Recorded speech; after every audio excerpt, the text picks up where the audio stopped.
where they can share. And certainly not to say that their careers are in any sense over, but to inspire us to take up the mantle when it is our turn. So to introduce everybody, I'm sure you've seen their bios already. We have Denderla, formerly from SFT, and now currently an academic at Columbia University here in New York. Denderla, part of the leadership over at ICT, International Campaign for Tibet. Losang Gyatso, who has served many roles over the years, an esteemed artist in our community. And then joining us virtually, we have, let's see, Chimilamo from Canada, inspiring activist.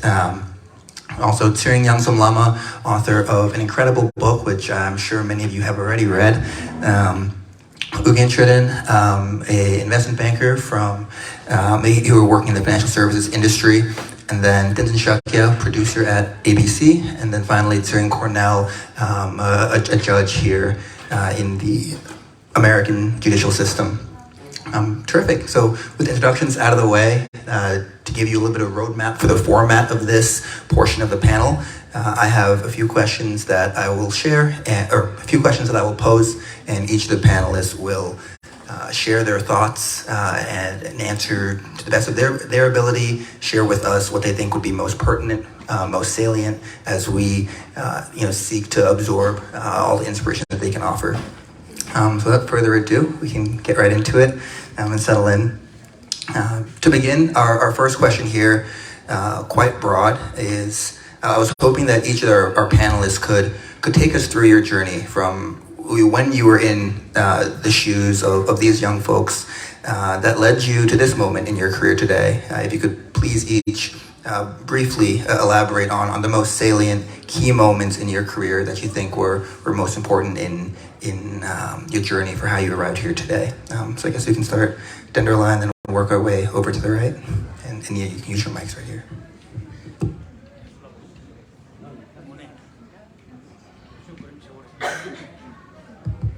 Hello. Are you sure we don't want to start with people online? Okay. Last. Thank you. Tuchana. Domjula Tuchana. Thank you, everyone, especially to all the organizers for putting together something like this. As far as I can remember, this is probably one of the largest gatherings of young Tibetans with a very specific goal of the organization to help young Tibetans succeed in college, get into better colleges, get more support when you are in college, get better help in terms of your career planning. And I think as a young immigrant community in America, this service that you're providing through this event and also the mentorship program at large is a very, very important service that you're creating. So this platform is really uniquely important. I just want to take a moment to say thank you to the organizers for this.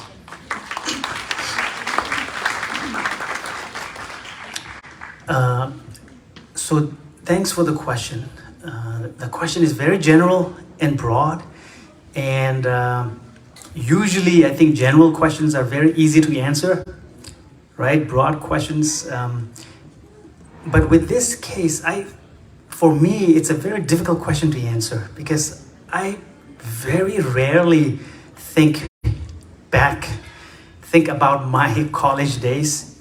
I rarely look back and kind of reflect on my own life in that sense, or my own college time in that sense. Also, partly because it was all so long ago.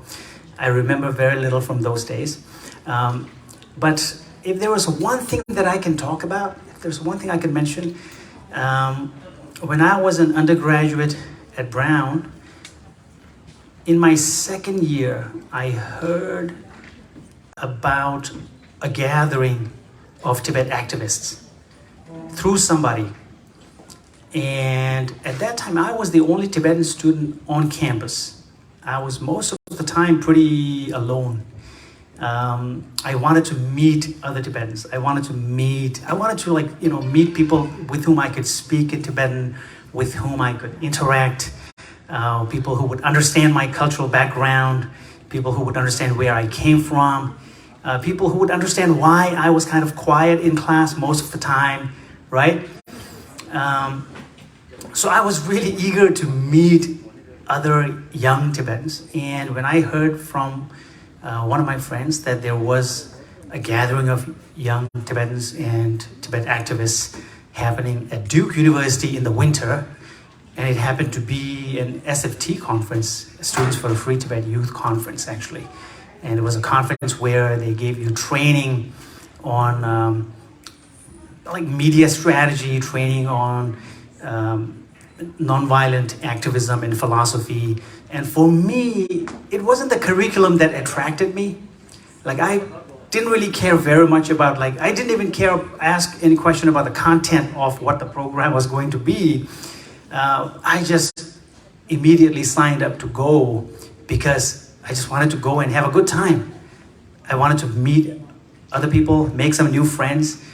And I really, went just for the fun, right? And that trip basically changed the rest of my life. And that trip was when I basically woke up to this whole world of advocacy, human rights activism, and the idea of the power of how powerful nonviolent activism could be if you could just strategize and plan a movement in the right way, build the right networks, recruit the right alliances, how much result you could achieve. And all of that kind of came later to me as a realization. So that's the story that I wanted to share, because I want everybody to kind of, hear that a lot of times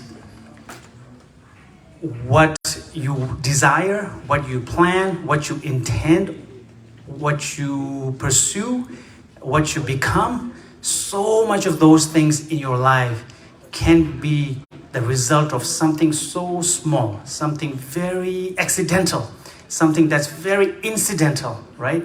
And that's the way it has been in my case. And because of that, I think it's really important to create these small opportunities, small networks, small associations, small gatherings, small friendships, because each of these networks and communities can open up lots of new opportunities and give lots of new exposure to people. And that brings me back to why this kind of gathering is really important for us. Thank you.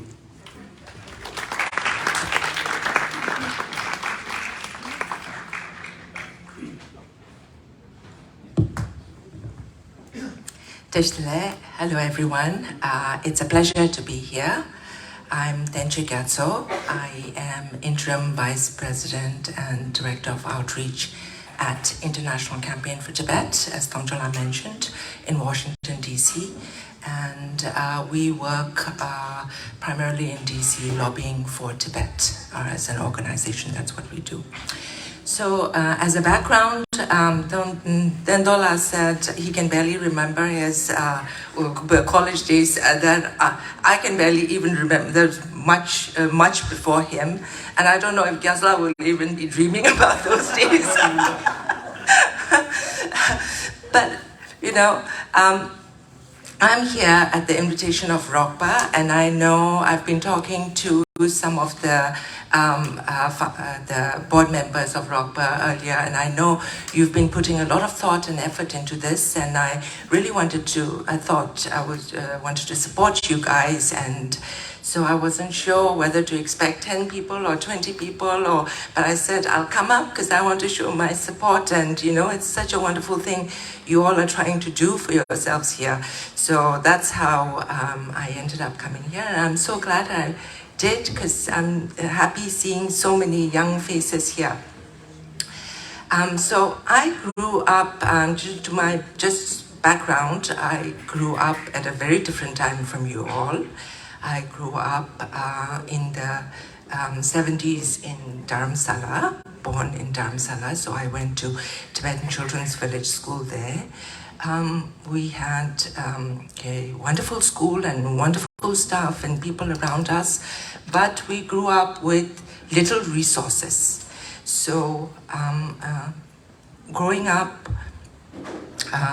we always were closely with the Tibetan community, so we were surrounded. We were isolated in a kind of a bubble of our own, but we grew up wanting to serve the community and do something for our community. So we were kind of driven by that kind of vision. But we had a lot of opportunities also. After my school, I didn't get to I wanted to pursue a career in dentistry, which I'm glad I didn't, but family circumstances didn't allow me to go to school. So I ended up running businesses, restaurants, and working. While I was doing that, it was also a time when in Dharamsala, there were changes going on. His Holiness was expanding and democratizing the parliament in exile in Dharamsala at the Central Tibetan Administration. So the parliament, which was established in the 60s, soon after coming into exile, was expanded, and the first elections of the parliamentarians were established. This was sometime in the early 90s, and there were seats now.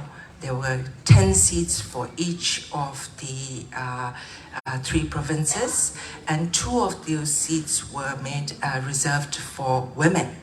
So His Holiness was encouraging women in leadership.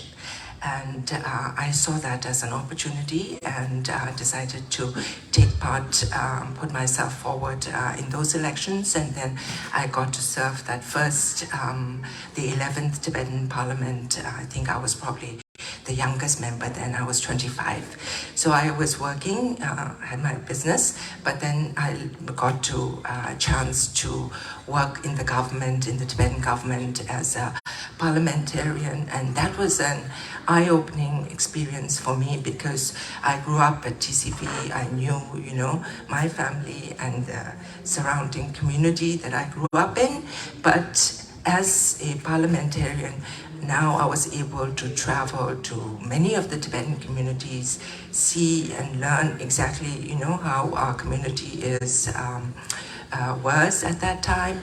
I got to travel also representing the parliament to Europe and America and other places. So that was kind of an eye-opening experience for me.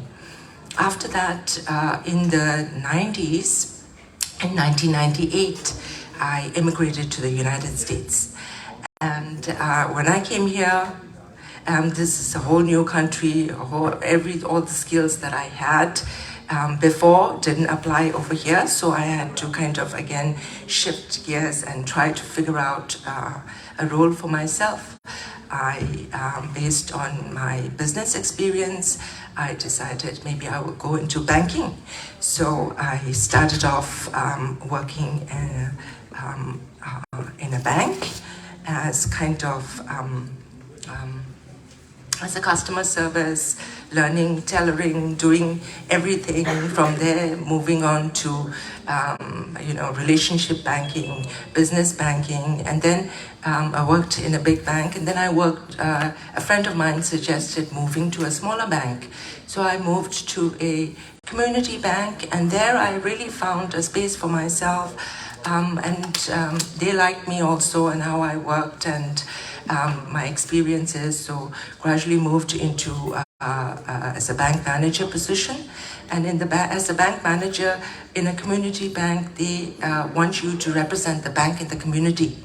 So I was able to go into the business world and working into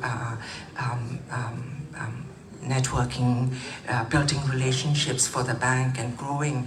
And this was in the Boulder, Denver area in Colorado at that time. And then my husband, Gyatso, moved to Washington, D.C. to work at Voice of America. So then we moved to Washington, D.C., and that was in 2008. 2007, and 2007 was when the Congressional Gold Medal was awarded for His Holiness. the US Congress awarded that, and after that it was the lead up to the Olympic Games, and then if you remember, there were widespread uprisings inside Tibet. So at that, I had just moved there. I didn't have a job, so I was helping the Tibetan community with all the protests and campaigns that we were doing at that time for the Olympic Games.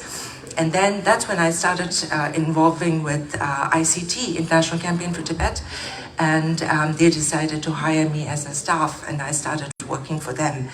And there I found a space to kind of build my Tibetan background and the advocacy work that International Campaign for Tibet does.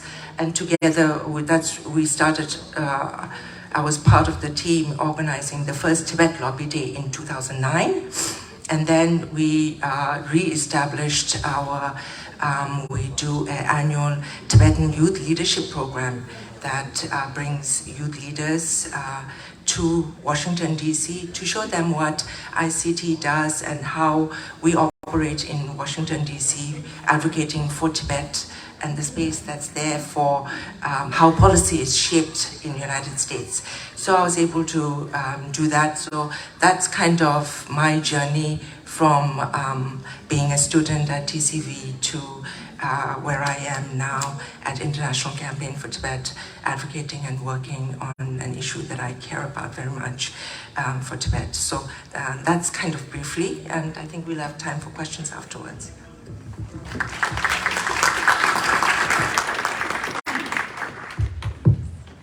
This is just like home. She's taken up all my speaking time. So somebody introduced us as pioneers. I'm probably the actual pioneer. When I came to the United States, there were still pilgrims walking around. So anyway, no one's really interested in somebody else's life in detail. I realize that. But I thought I'd try and remember how things happened for me throughout the last 40 years. Because I think salient points, because your lives will change from decade to decade to decade. And I think it's very, some pointers that I can, for instance, remember that were useful to me, which possibly I could share with you. And I think one of the traits that we Tibetans have, a sense of humor, it's really been one of the most important things in being able to proceed in life in the United States, confront different issues, confront different problems, moving from job to job, etc. So I think that's something you should all keep in mind. You have to remember, you take life seriously, you take your challenges seriously, but you don't take yourself seriously. And that'll open up a lot of doors and keep a lot of options open. So just to make a little cartoon out of my life so you can see what you do necessarily next year or right after school is not necessarily what you'll be doing 40 years from that period. Things will change, etc. And I think I'll just point out a few things. When I was in high school, for instance, I wanted to become an artist. And everyone talked to me like everyone will talk to anybody here who wants to be an artist. Don't do that, you'll starve to death, you won't be able to make a living, etc. And they weren't Uber at that time, so they couldn't drive an Uber. So I came to my senses, I suppose. I compromised like McCarthy did. I said, I'll go into advertising. There's a bit of art there, but there's also some business, and maybe I'll get a job. So it's like a compromise. So I didn't go to become an artist. I didn't have the guts to go to fine art school. I went into advertising. So I became advertising. When I came to the States, worked odd jobs, etc., and went to school in San Francisco Academy of Art. And I came to New York for a visit on my final year and brought my portfolio with me, not expecting to get a job. I just want to get some feedback to see where my portfolio was, whether it's a piece of garbage or whether it had anything worthwhile. Luckily, I was offered a job, so I went back and packed things up and came to New York. This is 1978. So I worked in, it's a long story, in advertising for about 18 years or so. And then really got, at that time, there were very few Tibetans. I was just speaking with a friend over there. We go back to the 1990s. In the 1980s, when we were here, the entire community of New York, New Jersey, Connecticut was smaller than this, probably, thereabouts. And in the 80s, about 50 people was the total number of Tibetans that we could gather in New York. So at that time, I was quite isolated. I was working in advertising. The few Tibetans were spread out all over the tri-state. We really met maybe once or twice a year. And very few personal friends. There were hardly anybody in Manhattan. So after almost 2 decades of that, I got a little tired of that, and I was beginning to really go through a process of, I've been in the West since I was 9 or 10, and I said, advertising I'm beginning to get a little burnt out. And I started to turn my attention towards Tibetan, things Tibetan, let's say, things Tibetan. Tibetan girlfriends, Tibetan interests, Tibetan aesthetics, Tibetan art, etc., etc., etc. And there was like a sea shift. And that got me interested in Tibetan businesses, etc. So it was an entirely different thing from what I was doing 20 years ago. But becoming interested in community, Tibetan aesthetics, and this is something I think you all should you'll find useful. We all talk about Tibetan culture, how important it is, etc. And it's much, much more than folk dancing. I mean, these days there's this tendency to think if we do some folk dancing, maybe that'll do it. But it really doesn't. It has to be much, much more deeper, much, much more profound. And for me, one of the simplest things I've found for engaging with Tibetan culture, and it's very difficult to engage with a 1,000-year-old civilization when you're living by yourself in an apartment somewhere, is through material culture. And that also helped me with my artwork. And that can be rugs, Tibetan knives, Tibetan jewelry, anything authentic made in Tibet, pre-1959. And whatever it is, if you're interested, whatever it is, what's interesting about that is, first of all, the aesthetics of the object, the color scheme, the designs, the scrolls, the material. For instance, if it's a piece of jewelry, let's say metal, or a piece of knife, a Tibetan knife, the iron was, mined somewhere in Tibet. Who were the Tibetan miners? What kind of a life is that? Where were the mines? How was the iron extracted? How was it processed? How was it made into a knife blade? How is the sheath, which is silver, where did that come from? And the design on the silver, you find the same thing on the edge of a Thangka painting or something.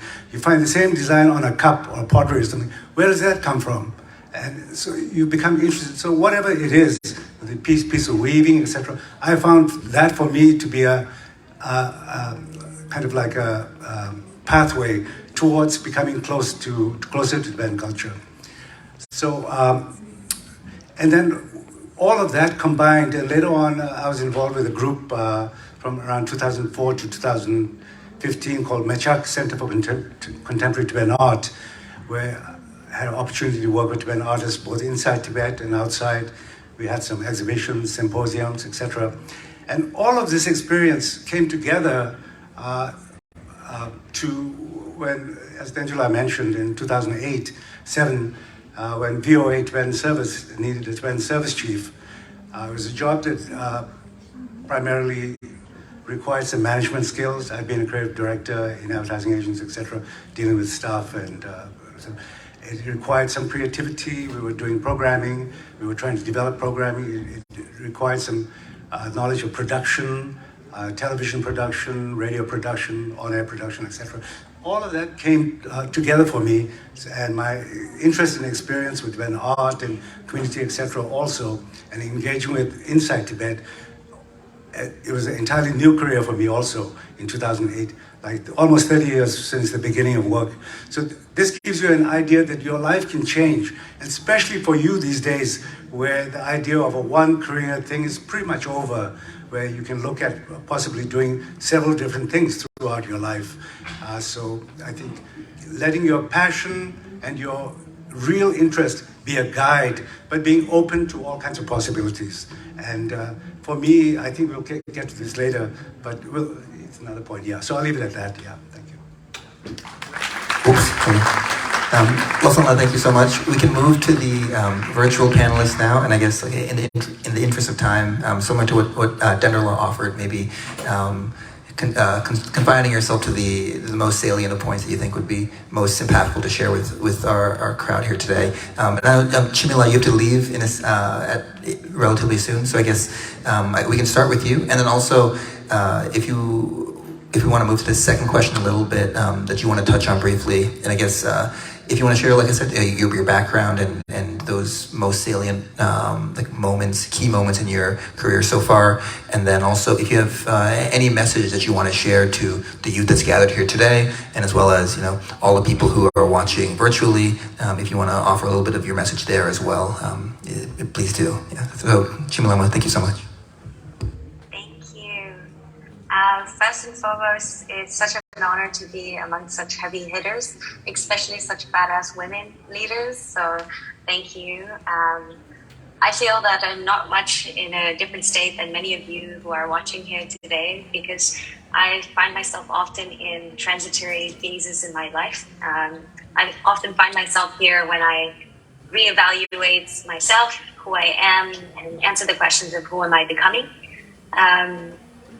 I work in the community health field in a full-time position. I serve at a restaurant on the weekends, and I also work as a human rights advocate.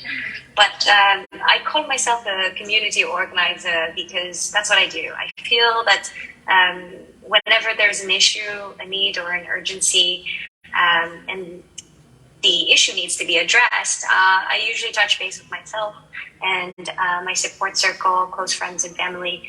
And then I organize. I organize with community because community gives me hope. When I look at the world, I feel that there is so much violence, inflicted emotion, suffering, and pain. But community always comes together. Even in the pandemic, I saw my hyper-local community here. They came together despite the lack of resources. They thrived. They created mutual aids. We're taking care of our bola molas, dropping groceries. There were such unique ways, but not so different, because I saw that was happening all across the world. And it reinforced for me the power that community has.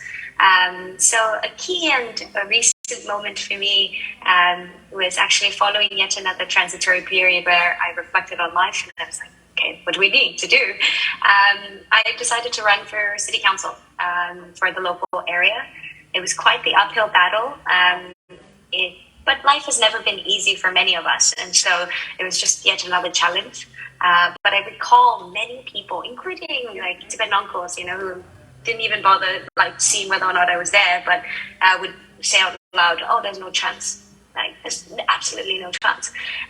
And so during those moments, I knew that there was a fight that needed to be fought, and I had a commitment, which was to the people, to fight for a better city and for a better tomorrow and better resources.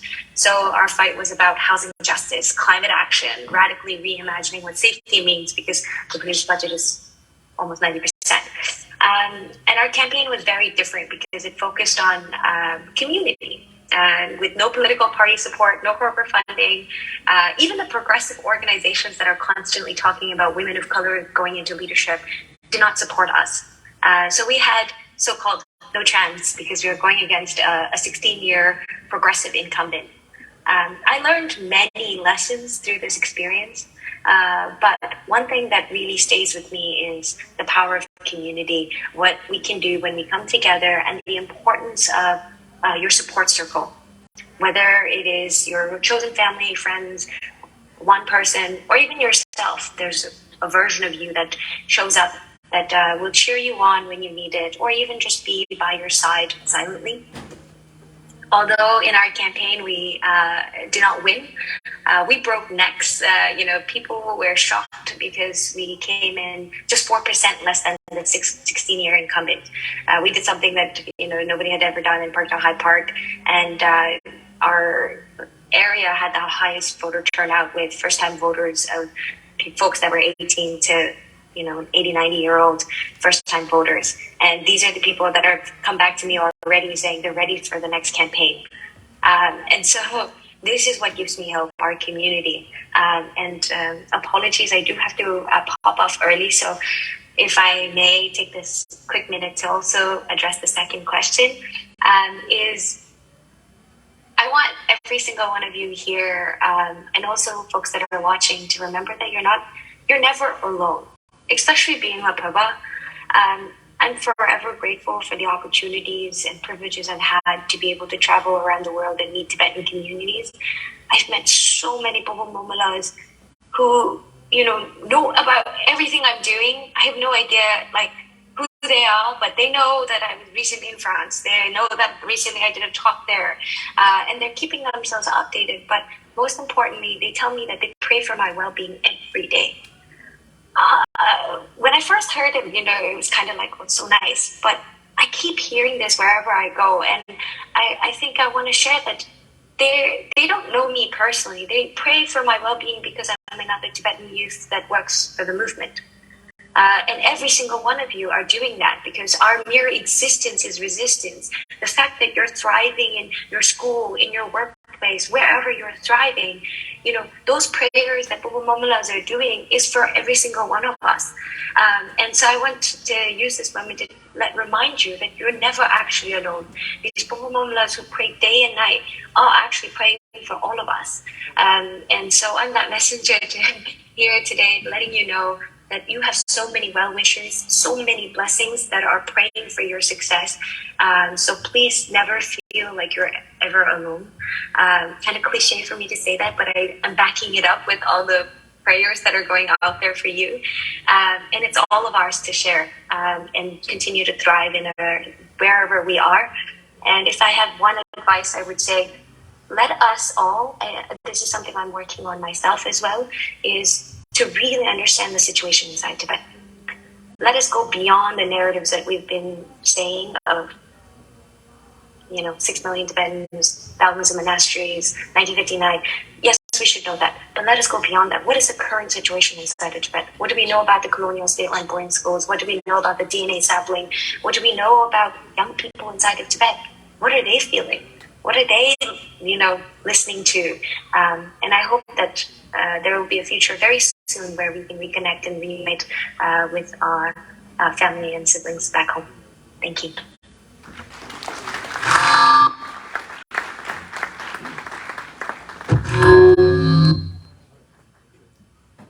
Hello. Okay, sorry. Chimila, thank you so much for that message. And I think in the interest of time, we can follow in similar fashion for the rest of the panelists. If you want to offer a little bit about your background, but also whatever message you might have for the audience that's gathered here today. Next, we can go to Tsering Samlamala.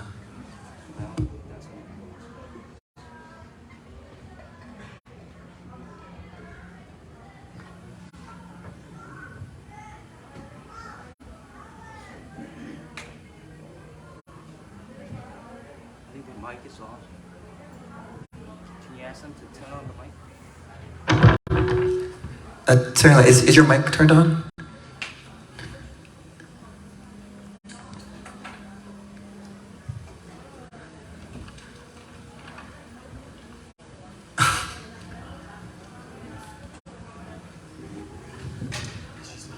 No, she's not speaking.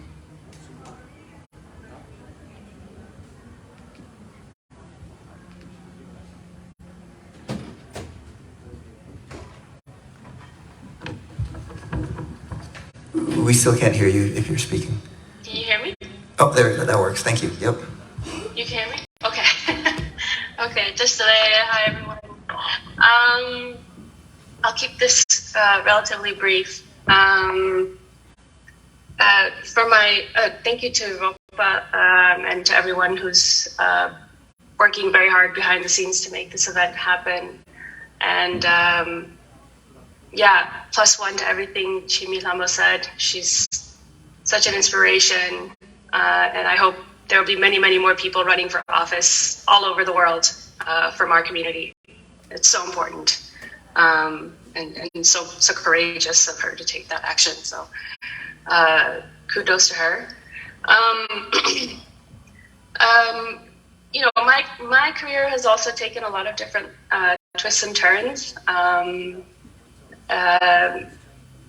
But I think I differ slightly from Tender's perspective in that I do think that there is a certain thing that is innate that all of us have that repeats itself throughout our lives, and that it's not just these small moments, but there is something else elemental to who we are as individuals that matters and that continuously shapes the direction of our lives. I remember this anecdote that that a Tibet scholar once told me when he was speaking with some Rinpoche. And the Rinpoche, he asked Rinpoche, so if there is no self in Tibetan Buddhism, we believe there's no self, there's no soul. This idea of an individual is itself a fiction. If there is no self, then what is it that gets reincarnated? And the Rinpoche said, what gets reincarnated is our habits, the things that we do over and over again, our inclinations, our proclivities. And I think that each of us has these habits, each of us has these inclinations, and perhaps they show up very early in our lives, and perhaps they're hidden throughout our lives, and we get little glimpses of them, but kind of like an undercurrent in an ocean. I think they're always there. And so for me, I think I've had parallel lives. One would be in activism. I also currently work in Greenpeace International in the climate movement. And before this, I was National Director of Students for Free Tibet, SFT, Canada, where I met Tendor and many others. And that was always a passion. And I sort of always had this sort of fire inside of me to sort of confront what I felt was unjust. Although I didn't see it becoming a career at all, and that was sort of an accident, I think. And then writing, sort of being creative as a person, was something that I was always interested in. I remember I wrote a poem when I was growing up in Nepal. I wrote a poem when I was like maybe 8 or 9, and it was not a good poem. It was a poem about impermanence. I can't really remember. But my father sent it to the main newspaper in Kathmandu. He thought it was amazing. I don't know why. And then like 2 days later, it was in the newspaper. So there was this sense of like, I was a creative person, but then there was also a sense of like my family they just thought, my dad especially thought that anything I did was just incredible.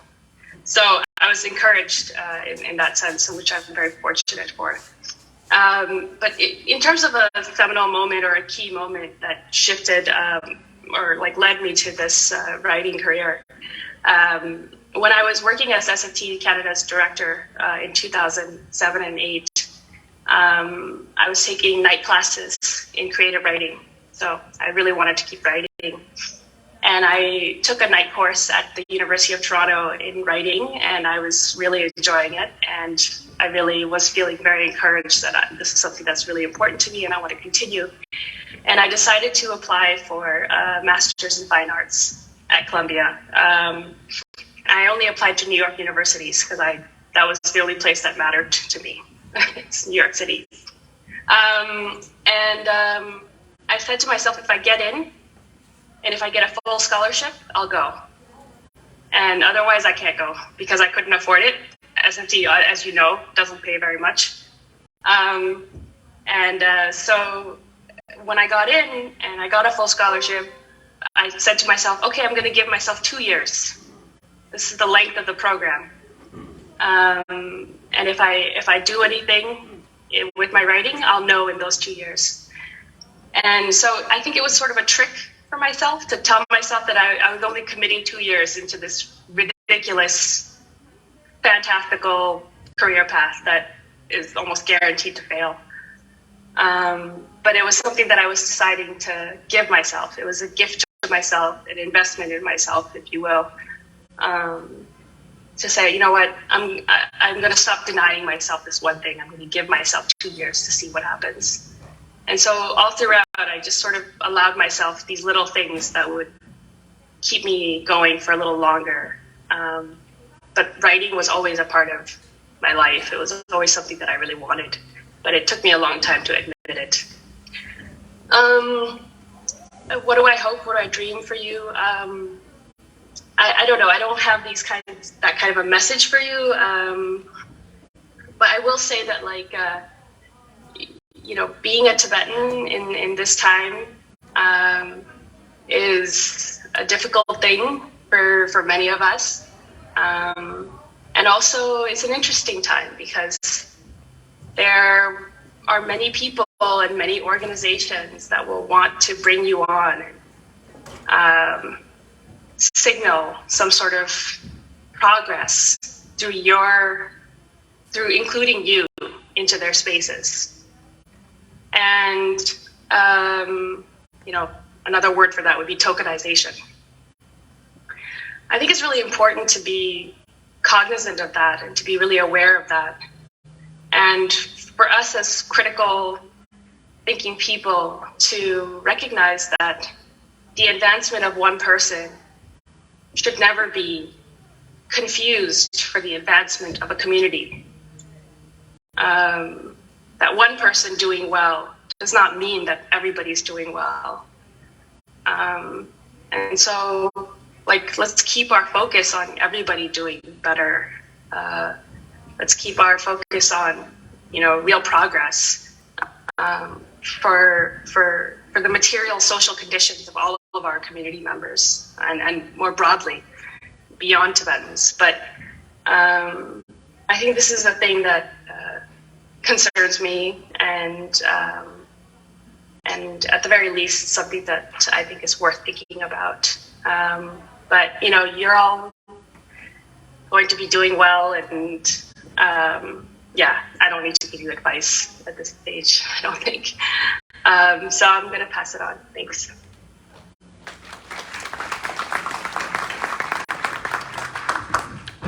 All right. Thank you so much, Turing, for that message. Next, Ukenla, if you want to share.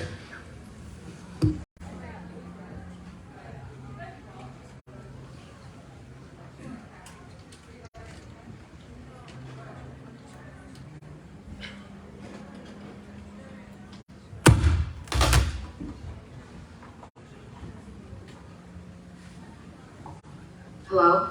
Hey guys, can you hear me? Awesome.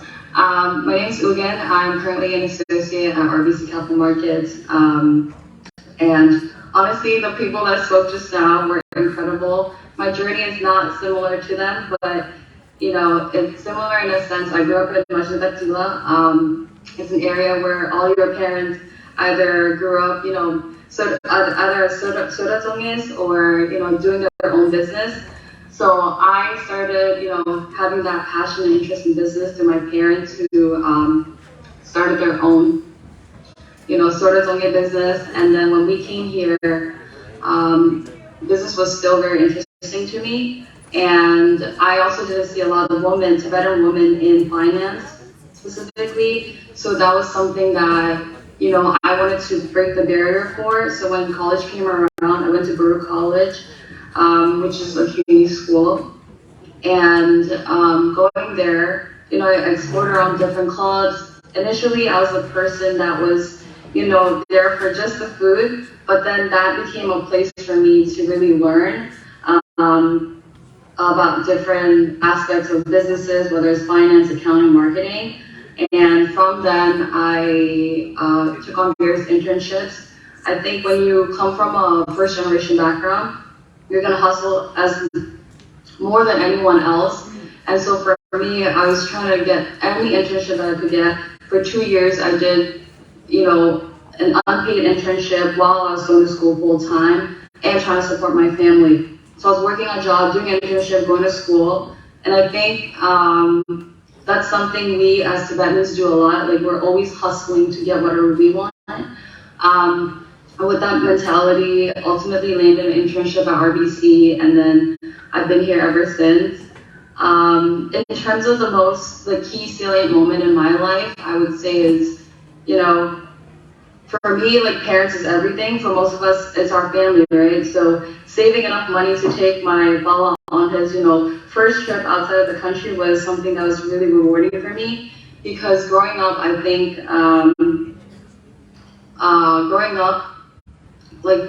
my parents just always, use whatever penny that they had to, buy me clothes, to pay for my tuition, even when they didn't have anything. So now that the roles have reversed, I could do the same thing for my parents so that they feel, financially secured and, don't worry about any of the future, burden that they might have.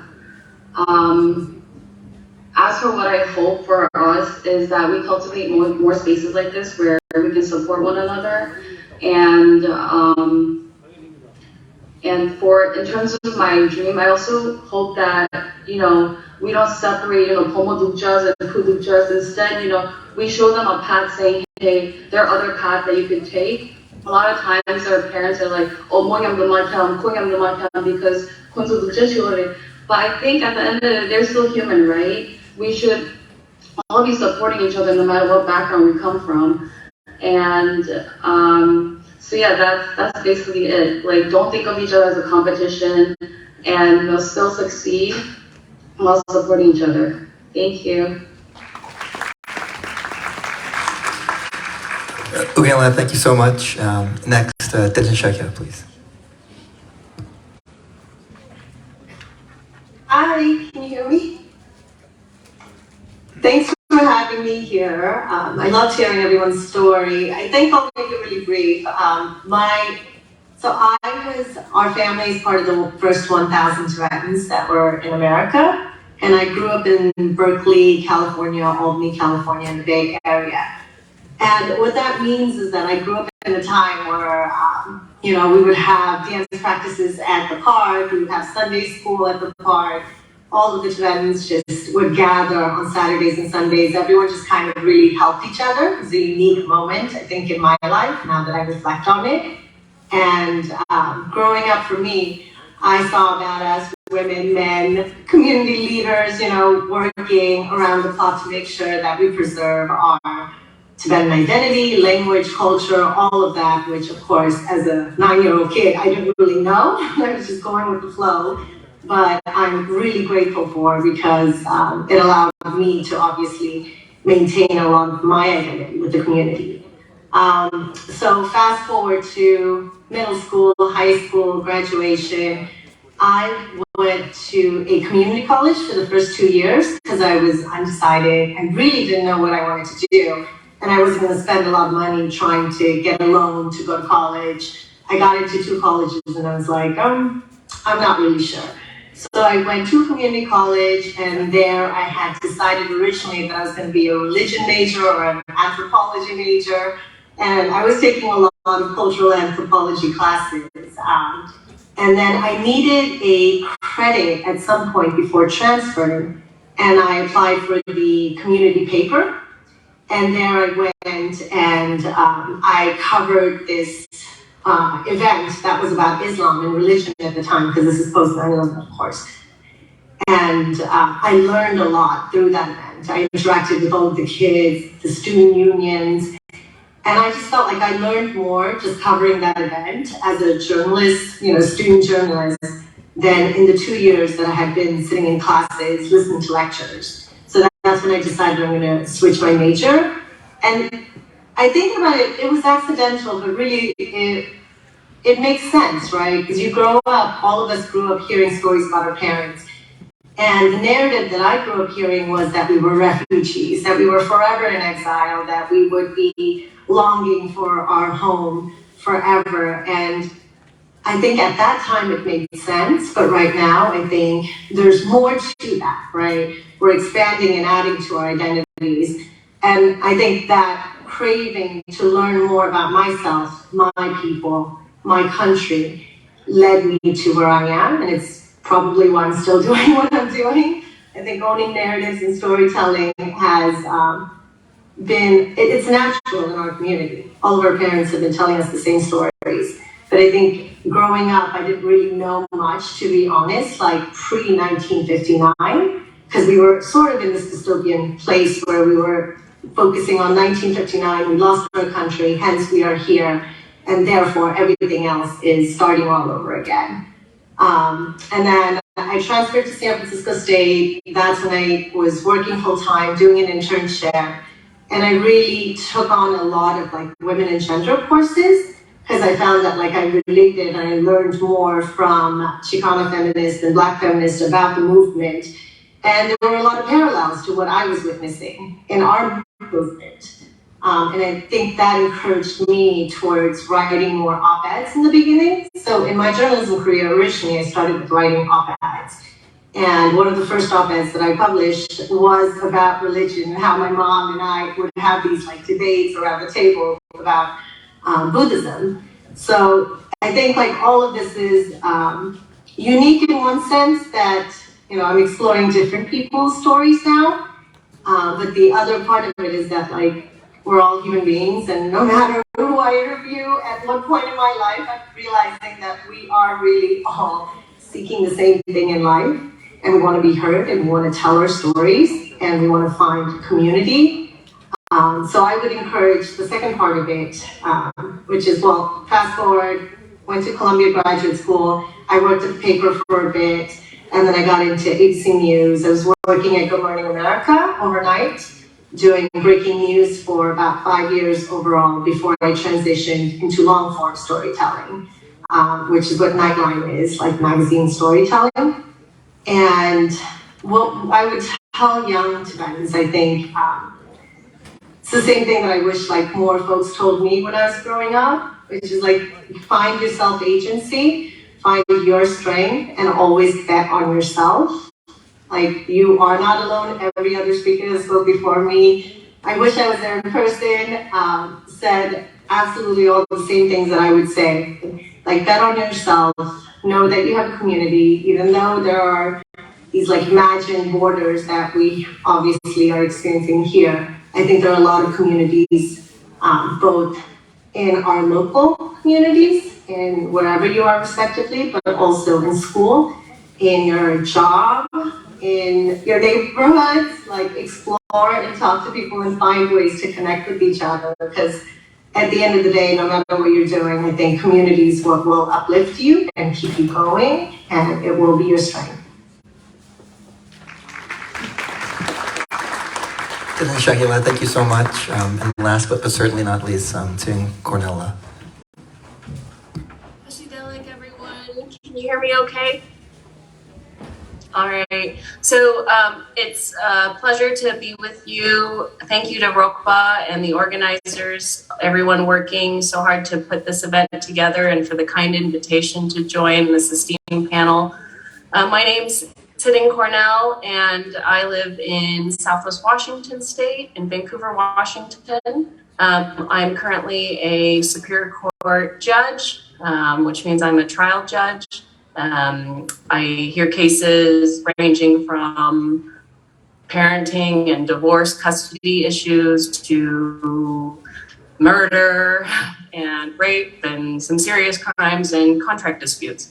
So it's a very exciting, fulfilling line of work. And I've only just recently taken the bench. I was appointed in May of this year, and took the oath of office July 1. And so it's a relatively new part of my career path. When I was probably the age of the majority of the folks in attendance tonight, I was studying at Dartmouth College. And when I think about some of the more salient moments in my education and career, I think one of them occurred probably my sophomore year at Dartmouth, where I made, looking back, I think it was a brave choice to ditch pre-med. It was, you know, as long as I can remember, it was, I want to be a doctor, I want to go to med school, like probably many of you or folks you know. And the truth of the matter is, I can't stand the sight of blood. I suck at science and math, like all these things that are necessary, but I was trying and busting my hump. I was in organic chemistry, and I think I said, what am I doing? So I made the choice to say, you know, this is not for me. Completely shifted gears. The courses that I did like when I took stock of what I was doing in college were women and gender studies. So I ended up completely shifting gears, majoring in women's studies, as well as geography, and kind of just trying to take courses in what I enjoyed. I really found that I didn't have a good sense of what that was going to lead me to. I had an idea, maybe graduate school is in my future, but it's expensive, and college itself is expensive, so wasn't quite ready to commit to anything like that. And for me, fortunately, I was able to join Teach for America. And so I started teaching high school history in Oakland, California, and talk about gaining some perspective on what hard work looks like. It was very rewarding, but very challenging work. I have a strong respect and admiration for all educators. I think Yavayin is there, so I want to shout out to those folks who were tabling tonight, because it's amazing, hard work. And quickly realized that I could not sustain a life as an educator, at least not professionally. So I discovered in one of my classrooms, I also taught students who were in majority minority classrooms. So I had about 98% students of color, and all low income. And we struggled with reading level, math levels. No one was where they should be. And so teaching from a textbook, state issued textbook, was very challenging. So one thing I did was convert my classroom into a courtroom on a whim. Thought it would be fun. We put the British on trial for colonialism, because I was teaching world history. And it was fun. And I got to be the, self-appointed judge and let half the class argue for why the British did was, criminal, and the other half had to defend the British. And it kind of started getting me thinking about a career as a lawyer. So I made that leap after Teach for America, went to law school, which frankly felt like a vacation compared to teaching, and began my legal career. Like many folks coming out of graduate school or professional school, I had lots of debt and took a job in corporate law, big law, worked there, which was a good experience, but I can tell you it's not something I knew I wanted. I did not want to, stick around for partner track and do that. Fortunately, paid off my loans and began working at the Attorney General's office here in Washington State, which I loved. And then fortunately met various judges throughout my career who served as mentors and told me, frankly, it's okay to be ambitious. If you want to be a judge, you have to push for that yourself. No one's going to walk up to you and say, would you like to be a judge? Here you go. I mean, maybe that happens for some folks, but it's likely not going to happen for folks with our backgrounds and in our with our life experiences. So I started to set my sights on becoming a judge and focusing more on the litigation I was doing. Like many of you, I was already involved in my local community through various community service organizations and doing pro bono work, representing asylum seekers. And so when vacancies came up on our bench, I applied. And I think Chimilamula, when she was talking about her candidacy, I wanted to jump up and cheer for her, because I think segueing to a piece of advice for all of you is to remember to be resilient and persistent. So I have applied for this job I currently hold to be a judge appointed by the governor, not once, not twice, not even 3 times, 5 times. And, maybe some folks look at me and say, geez, Judge Cornell can't take the hint. But I think some of it comes down to timing, perseverance. These appointments, there are so many factors involved. I had to be out there telling myself and the governor's office that I believed I was the best candidate every single time, but there are factors that, you can't control. And so I think being resilient really helps, because the rejection fatigue is real.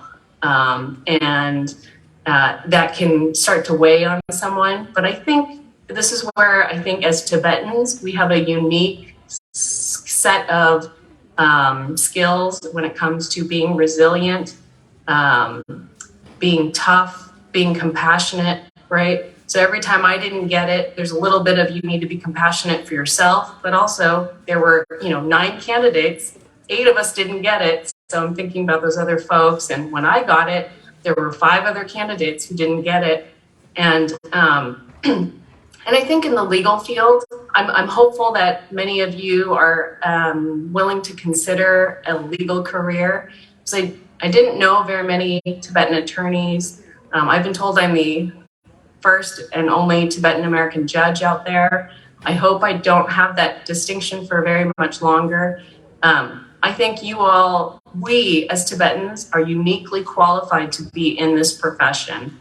We come with compassion, we have a sense of service, we want to help people. These are things that sadly are not plentiful in the legal profession. And I think even if you're not the attorney that's jumping on the table or screaming at the jury, you have a way of communicating that can help your clients, can help the community, and uniquely qualify you to become attorneys, judges, leaders in the political field.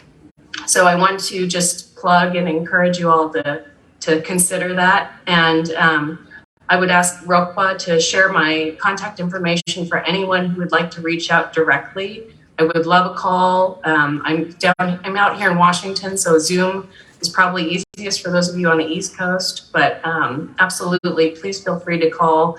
My email is just my first name, fittingcornell@gmail.com, so you're welcome to email anytime. Thank you.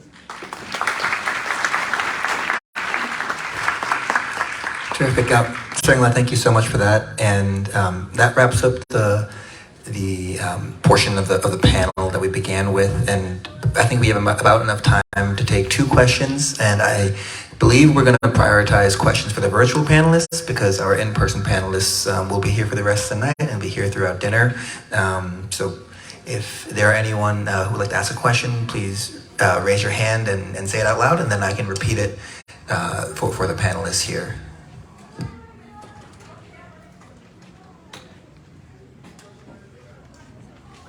Yeah. Mm-hmm.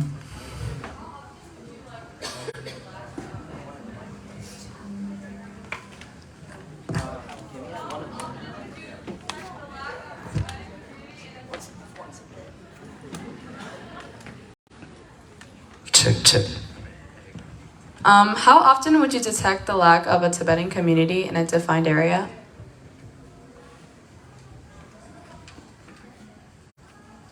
Did our panelists hear the question?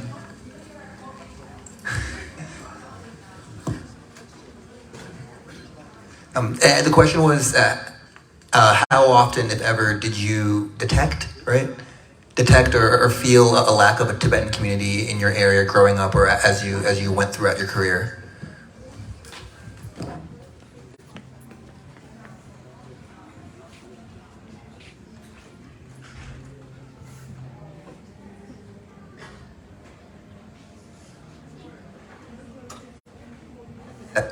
Any of the panelists can answer the question.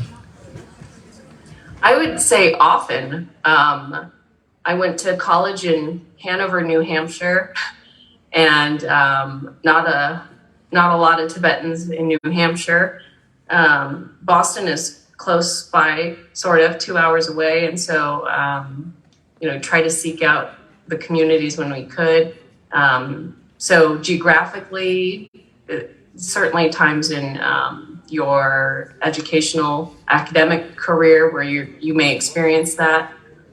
In addition to your professional life, there are, I guess technically I'm not a lawyer anymore, but there were 2 attorneys in the entire state of Washington that I could find, Tibetan attorneys, when I first started. That number has gone up, thankfully. Some of us could participate virtually.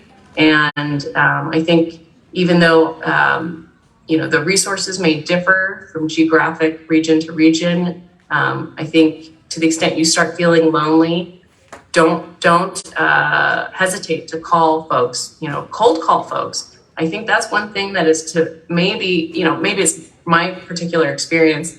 I was terrified to just cold call someone because I saw their first name was Sitting, and I was like, well, you can almost guarantee they're going to be Tibetan or Nepalese. I'm going to call them and say, hey, what's it like working at that firm? Can I come have coffee with, can I bring you a coffee and talk about it? But people will love to talk and love to hear from young people aspiring to join their profession. So do it, I think. And what's the worst that's going to happen? They say they don't have time. That's no problem. I think absolutely get out there, meet people, and try your best not to feel too lonely, because it's not going to always be that way.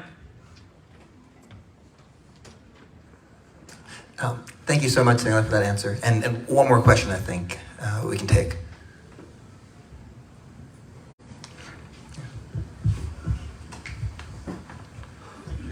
Thank you.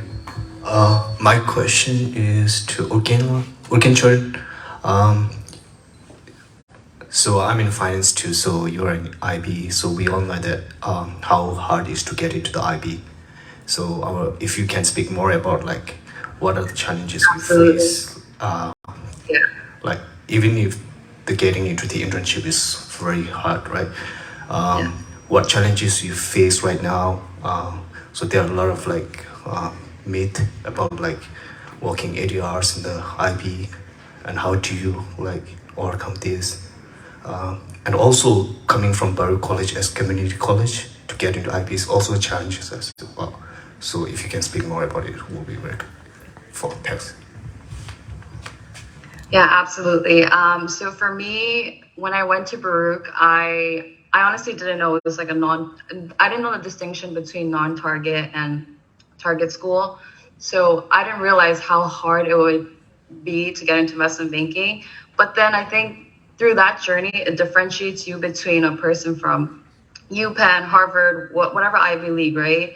You grind way more. So the way I did it was, I was literally, like Judge Stern was saying, cold calling. I was cold calling. I was emailing everyone. I used LinkedIn. I bought a premium just to reach out to like 100 people per day. You have to use your alumni network too, for sure. I think there were like a couple of people from my school that broke into banking already. So I spoke to them. There weren't a lot of Tibetans in banking. When I was going through it, I didn't see a lot, or I didn't have the idea to like reach out to them. First action for me was like, who from my school can I talk to? So I reached out to every one of them. And then some days it was bad because I didn't know what to talk about. I didn't know anything about investment banking, but I would show up and say, okay, I'll buy you a coffee. And then they'll just talk about their career or whatever. And slowly I started learning more about investment banking. And from then I started to like be strategic in my coffee chats, like what I want to get out of it and what I want to share to them. So that's how I went about like each day. And being a woman, that's another great thing, right? With your identity. There were a lot of diversity programs out there for being a first generation, being a woman. So I tried to partake in all of those organizations that I was, part of. So there's an organization called American Needs You, which is for first generation college students. There's like MLT, which is for, people that want to break into investment banking or management consulting. So I try to go to all of them. I went to every club in school that focused on finance and accounting and sat through the 2-hour, panelist discussion to learn more about the career. And then after the panelists, I would reach out to each one of them saying, hey, let's grab coffee. I would love to learn more about your career. So by constantly doing this, I slowly broke into it. Thankfully, I'm like so humbled to be in this position now. I do think it's hard, but then once you keep on trying and trying, you break into it somehow. Thank you. Terrific. Ugela, thank you so much for sharing that with us. I think that's about all the time we have for the question and answer portion of the panel. So if we get one last round of applause for all our wonderful panelists.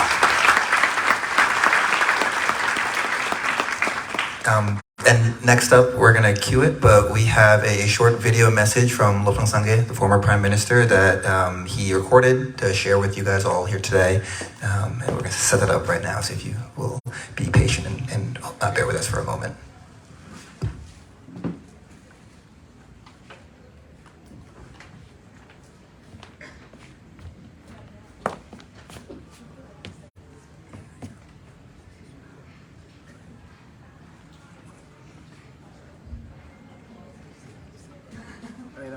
Thank you so much. I think we're gonna hang up the Zoom meeting. Thank you. Bye. Bye.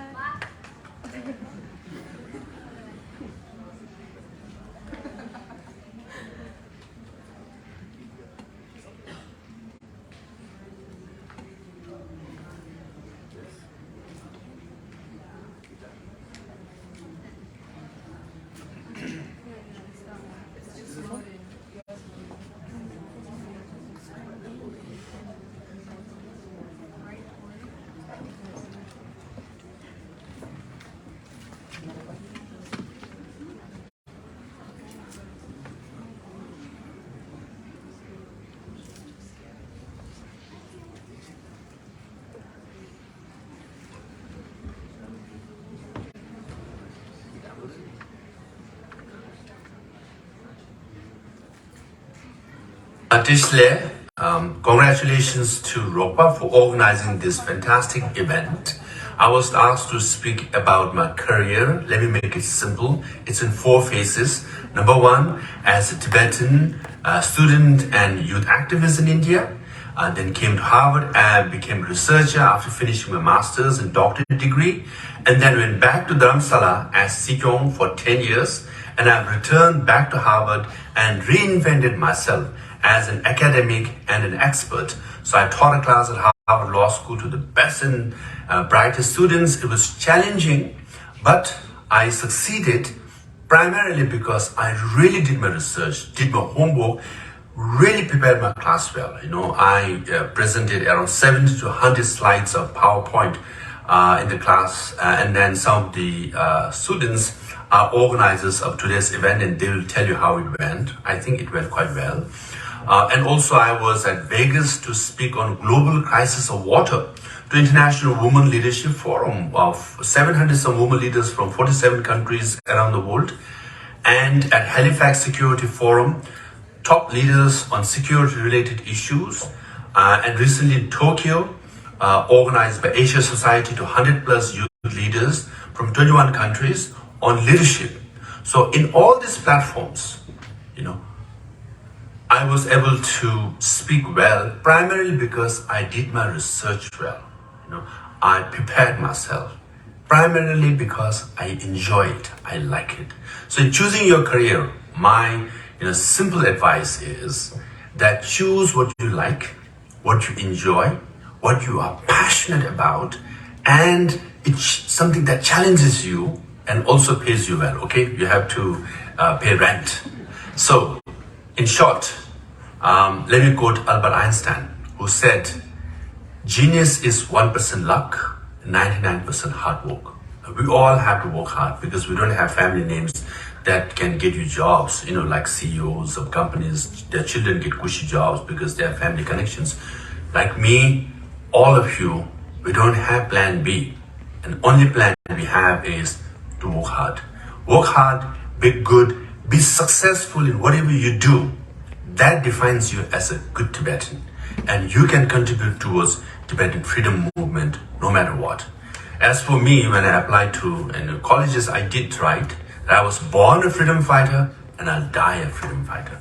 That's how I think, that's how I prepare myself.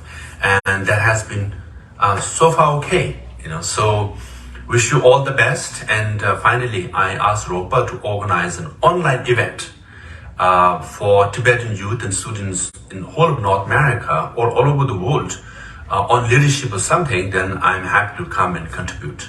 With that, Tuji Che Dashitale.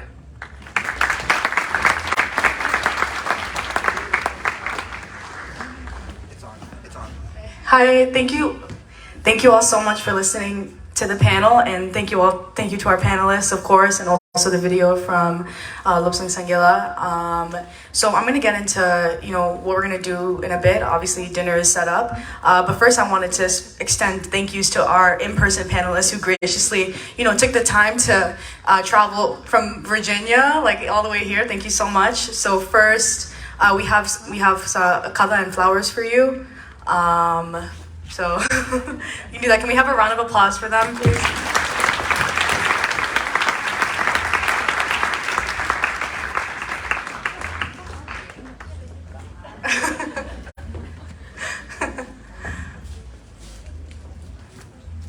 What?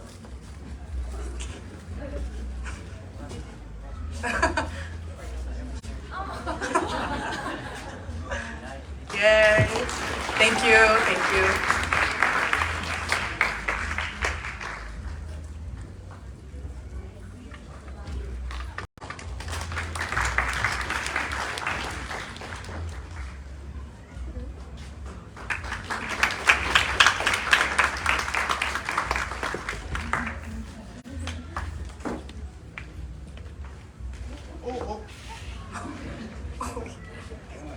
I feel I missed Tibet.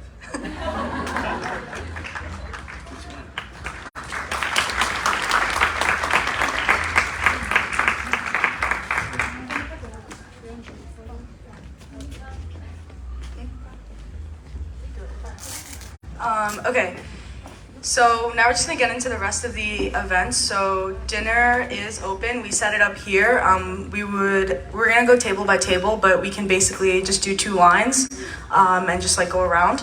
So that being said, we also do have identity space questions opened up for dinner. So we have assigned seating for a reason. We purposefully chose who we felt would present a diverse array of interests and like people who you could speak to. So please stay at your table, get close to them, exchange contact information. It'll be great. Some of the guiding questions are going to be put up on the screen momentarily, but there are 3 questions. The first is, of the messages shared by the speakers, what resonated most with you and your own life experience? 2, how do you think you will incorporate or balance your Tibetan identity in your studies or your career? And 3, what do you think is the hardest part of managing your Tibetan identity in your academic or your professional life? So these are all questions you can talk about with your table. And there's also a worksheet that's in the folders that we gave you that you can fill out. There's a brochure you can look at. So these are all interactive things that we've set up for you. So we'll call you up table by table. And also the tables in the back are still open during dinner, so please feel free to still check out the organizations that we have tabling. Especially feel free to check out our own Rokpa table. We are selling stickers. They're so cute. You would really love them. You can put them on your laptop. And also please consider donating to make more events like this happen. So can table 1 to 3, you guys can go start getting dinner. And also board members, can you guys quickly come to the stage? And you can start from you can start from this pole right here, this pillar, and then just like kind of go make your way down.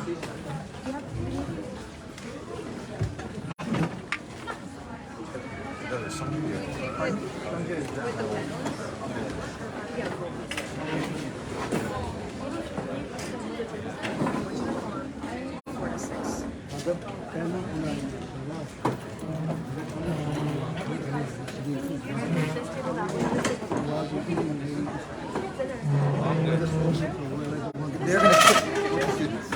Yeah. You need to go to. Yeah. They're fine. Yeah. Oh, okay.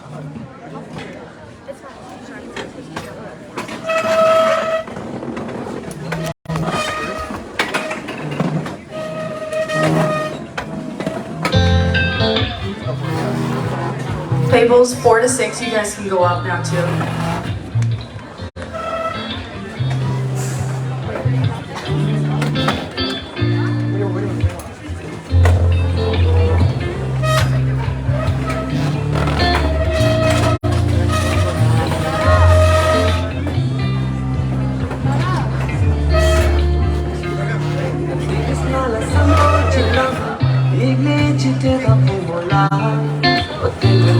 Also, we're moving the tables to set up for the next speed networking event.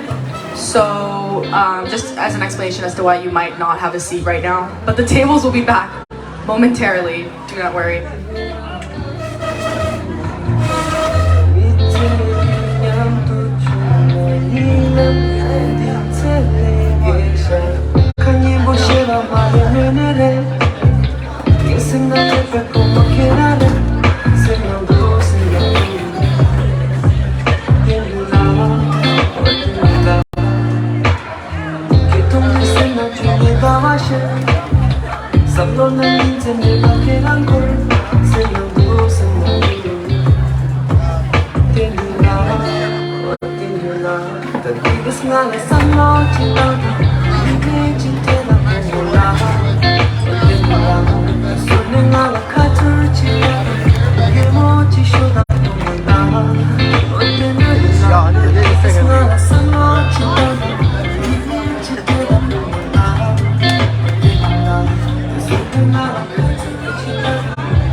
Seven to 9 can go up now.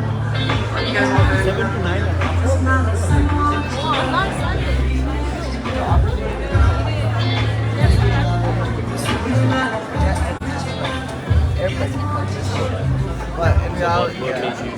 Also, board members will be coming up to your table and trying to move it, but that's for our next event.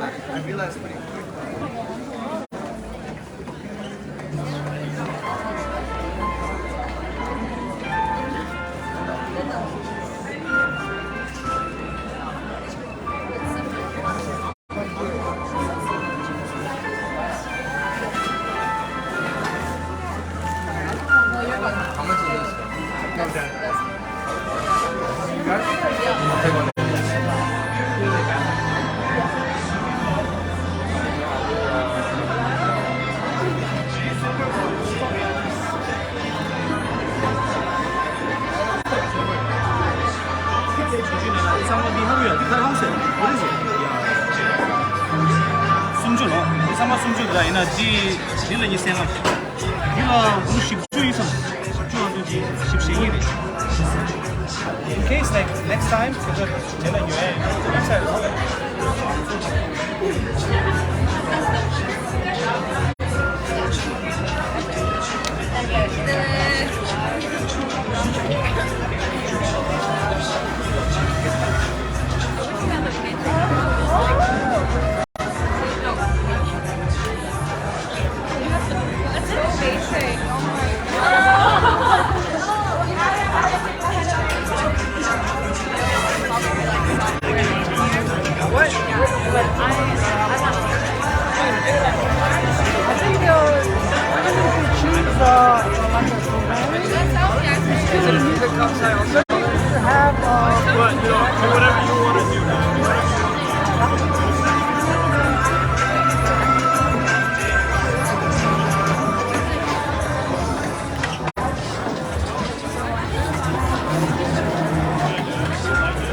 10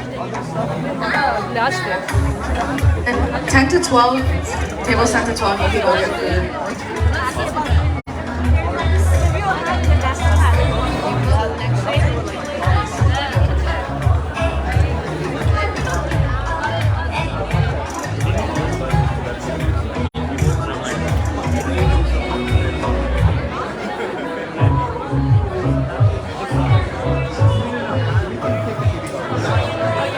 I'll call an Uber or all my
Also, everyone tabling, you guys can get food too.